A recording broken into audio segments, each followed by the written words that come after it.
Bagaimana kabar anak-anak kami sekalian? Semoga kalian dalam keadaan sehat dimanapun kalian berada.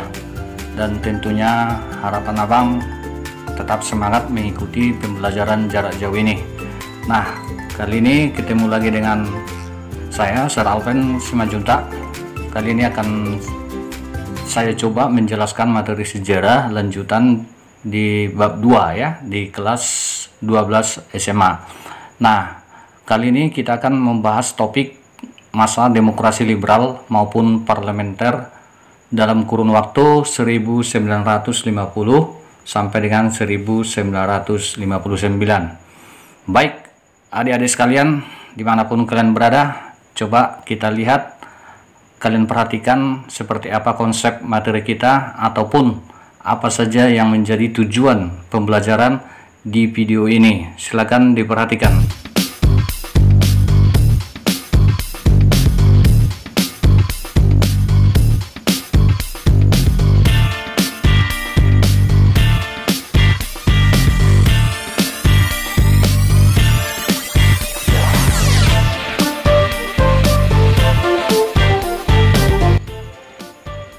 Baik, langsung saja kita bahas satu persatu. Masa demokrasi parlementer atau liberal, sering juga disebut dengan istilah liberal ya. Nah, ini kurun waktunya mulai berlaku dari tanggal 17 Agustus 1950 sampai dengan 5 Juli 1959. Nah, jadi ini masa demokrasi liberal ini diawali nanti pada tanggal 17 Agustus. Itu setelah nanti RIS atau Republik Indonesia Serikat diubah menjadi NKRI, Negara Kesatuan Republik Indonesia. Nah, maksudnya kita tidak mau serikat, karena serikat itu kan boleh dikatakan negara dalam negara. Artinya kita sudah dipisahkan oleh ribuan, 17.000 pulau besar dan kecil. Kita juga dipisahkan oleh pemerintahan yang disebut dengan serikat. Nah, tentu itu kurang sesuai dengan kondisi Indonesia. Oleh sebab itu nanti makanya RIS itu kita ubah lagi menjadi kesatuan ya. Itulah yang kita sebut dengan Negara Kesatuan Republik Indonesia. Nah, pada masa ini nanti kita akan menggunakan sistem pemerintahan parlementer. Nah, disinilah kita gunakan sistem parlementer maupun liberal ya. Nah, kita lanjut.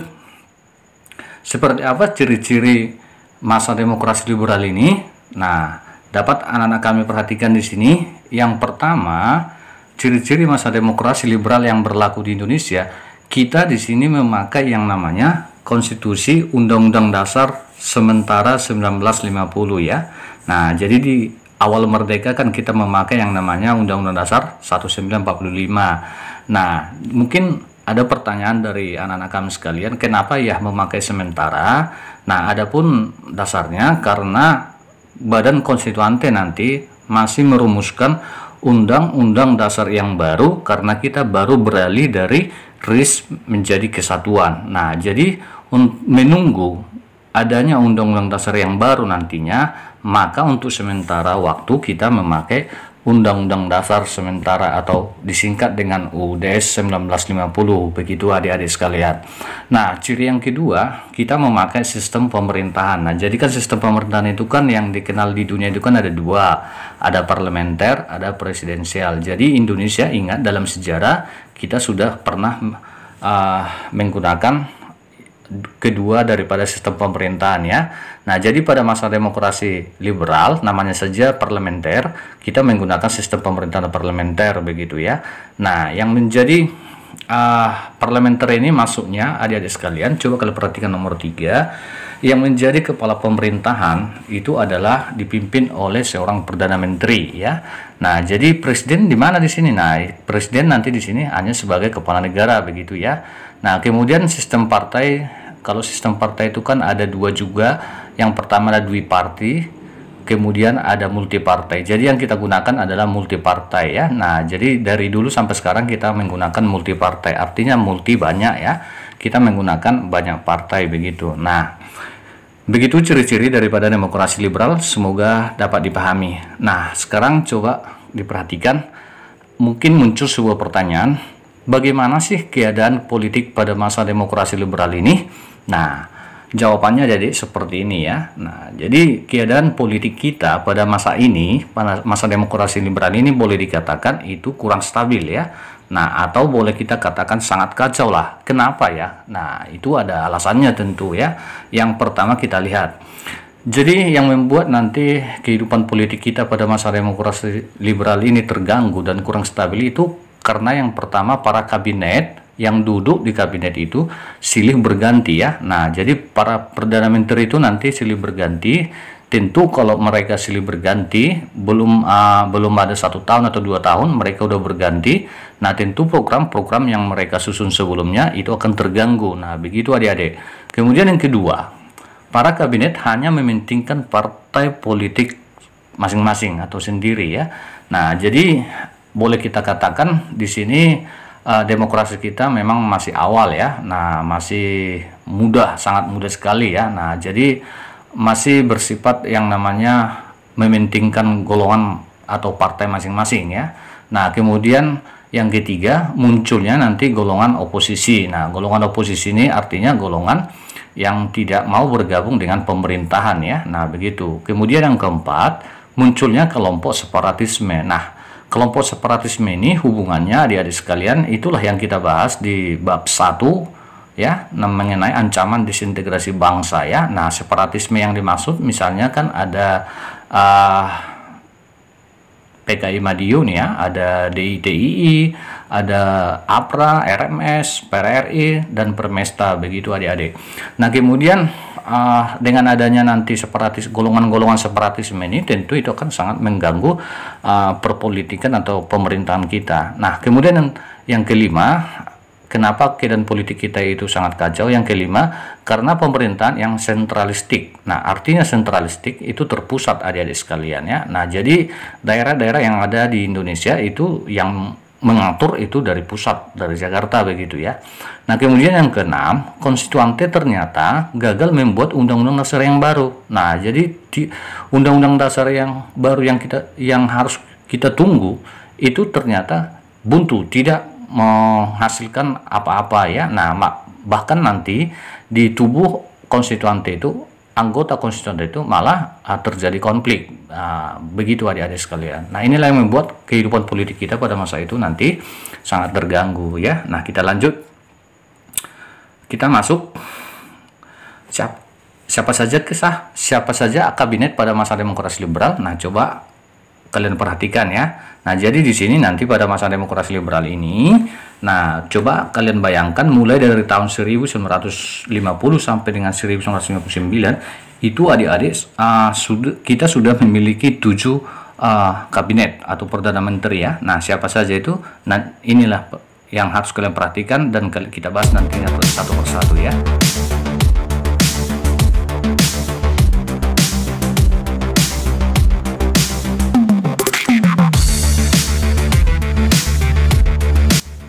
Nah, ini dia ke-7 kabinet ya yang pernah memerintah di Indonesia pada masa demokrasi liberal.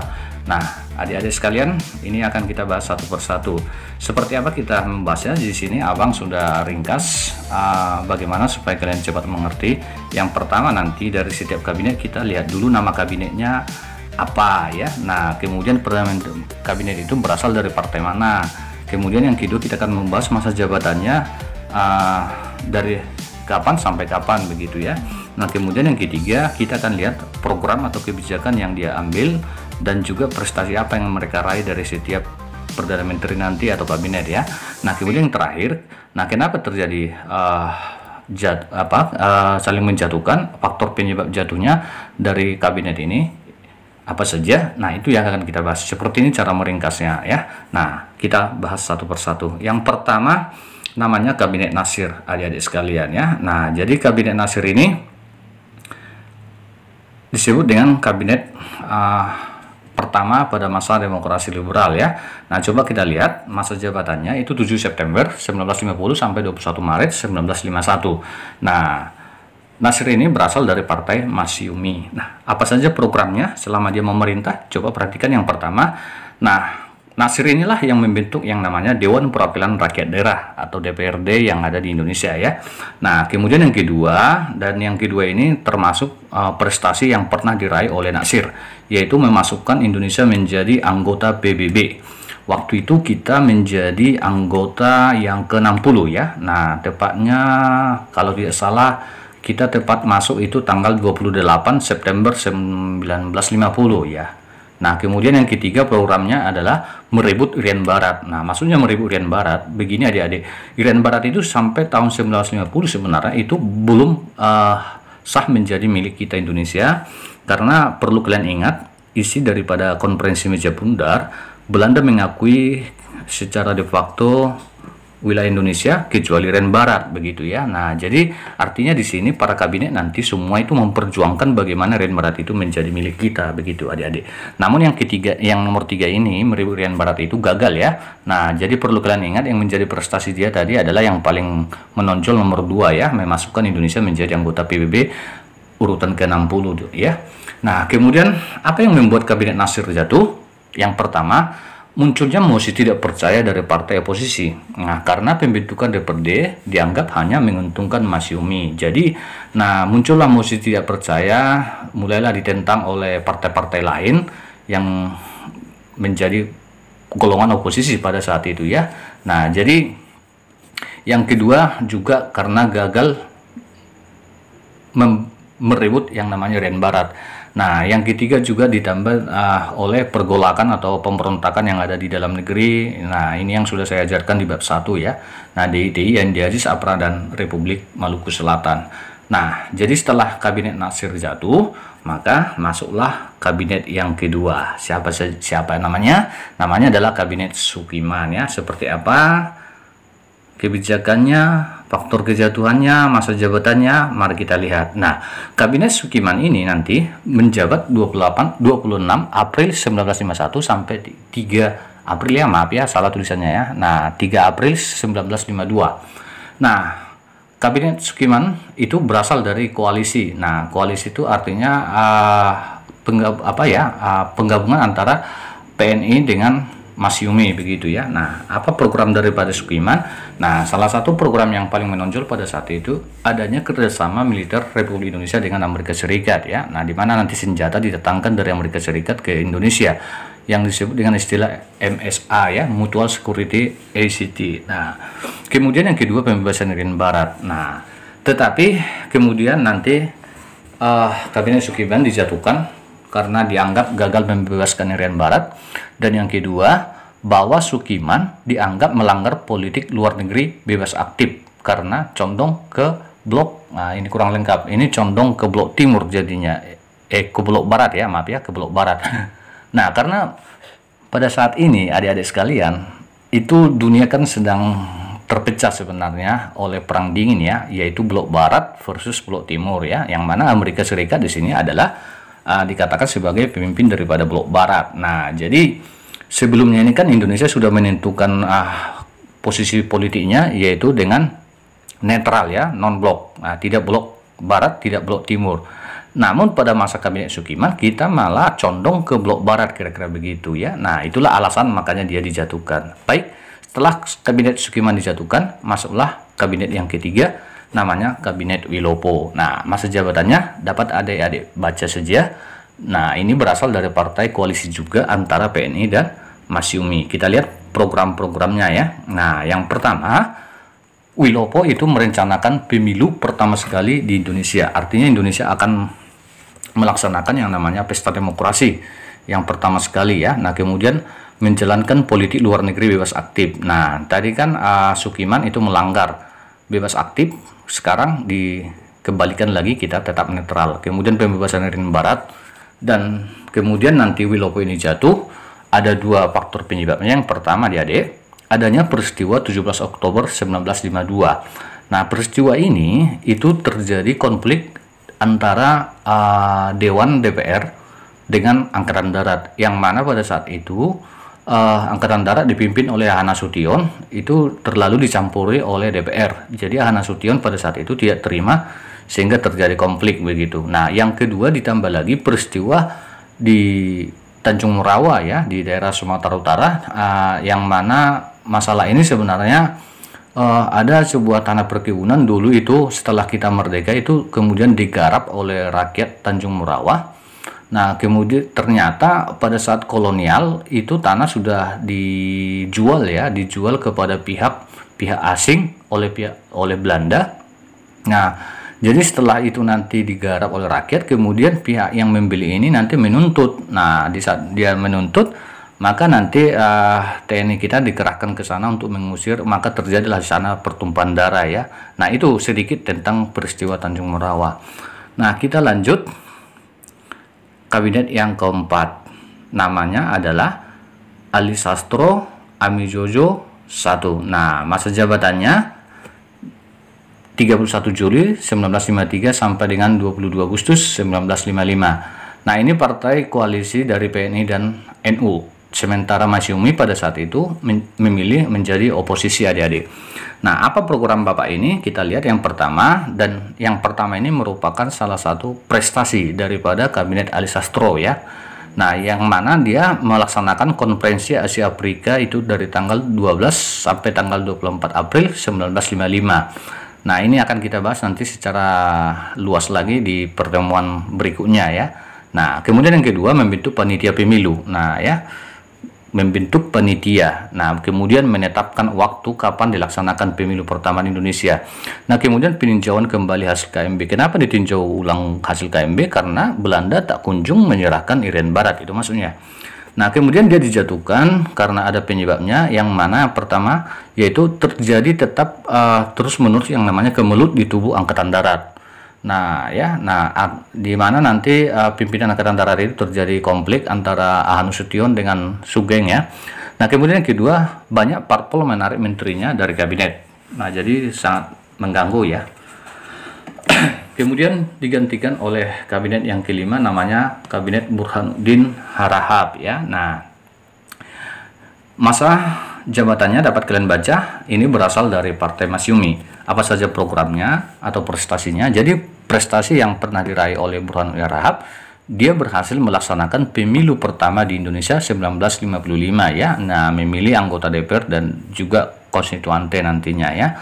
Nah, ini juga mengenai pemilu ini, pertama Indonesia ini akan kita bahas secara mendalam di pertemuan berikutnya ya. Nah, kemudian yang kedua, membubarkan Uni Indo-Belanda, bentukan Belanda ya. Nah, kemudian dia dijatuhkan dengan alasan karena nanti Burhanuddin Harahap itu mengembalikan Aha Nasution sebagai kepala Satuan Angkatan Darat kembali. Nah, jadi terjadi kemelut lagi ya. Nah, kemudian yang kedua, tugasnya dianggap selesai karena sudah terbentuk yang namanya DPR hasil pemilu begitu ya. Nah, jadi masalah Angkatan Darat ini cukup panjang ya adik-adik ya. Nah, ini masalah Angkatan Darat dengan DPR ya. Nah, oke, kemudian kita lanjut. Kabinet Ali Sastro Amijojo yang kedua ya. Ini yang kedua, masa jabatannya coba kalian baca 20 Maret 1956 sampai dengan 14 Maret 1957. Nah, ini terdiri dari 3 koalisi antara Partai PNI, NU dan Masyumi. Apa program daripada Ali Sastro II? Yang pertama, disinilah dibatalkan nanti konferensi meja bundar itu. Nah, ini merupakan cara upaya kita untuk mengembalikan atau merebut kembali Irian Barat ya. Nah, kemudian yang kedua, mengubah struktur ekonomi kolonial menjadi nasional ya. Nah, karena sampai tahun ini, masa jabatan ini Ali Sastro ini, kita masih memakai struktur ekonomi kolonial. Nah, kemudian yang ketiga, melaksanakan keputusan Konferensi Asia Afrika yang sudah dibentuk ya. Nah, kemudian dia dijatuhkan karena terjadi pergolakan, terutama pemberontakan PRRI dan Permesta ya, Pemerintah Revolusioner Republik Indonesia yang ada di Sumatera, Permesta juga yang ada di Sulawesi Selatan ya. Nah, ini sangat mengganggu pada saat itu ya. Nah, mengganggu apa maksudnya? Ini sangat mengganggu persatuan dan kesatuan bangsa Indonesia ya. Nah, kemudian yang kedua, konflik di tubuh konstituante. Nah, ini yang saya katakan tadi. Nah, karena terjadi konflik ya, tentu tugas mereka untuk menyusun undang-undang dasar yang baru juga gagal begitu ya. Nah, yang ketiga, para parpol juga menarik para menterinya dari kabinet ya. Nah, itu faktor penyebab tumbangnya Ali Sastro II dari kabinet. Kemudian maaf ini salah, ini yang ketujuh seharusnya ya adik-adik ya. Nah maaf saya lupa menggantinya. Nah kita masuk kabinet yang ketujuh, yaitu kabinet Juanda atau sering juga disebut dengan kabinet karya ya. Nah masa jabatannya dapat kalian baca di sini. Ini berasal dari Jaken Kabinet. Nah perlu saya sampaikan, Jaken Kabinet ini artinya bahwa kabinet Juanda ini berasal dari para ahli ya. Nah ahli di bidangnya begitu. Nah kalau istilahnya the right man and the right place gitu ya istilahnya. Nah, oke.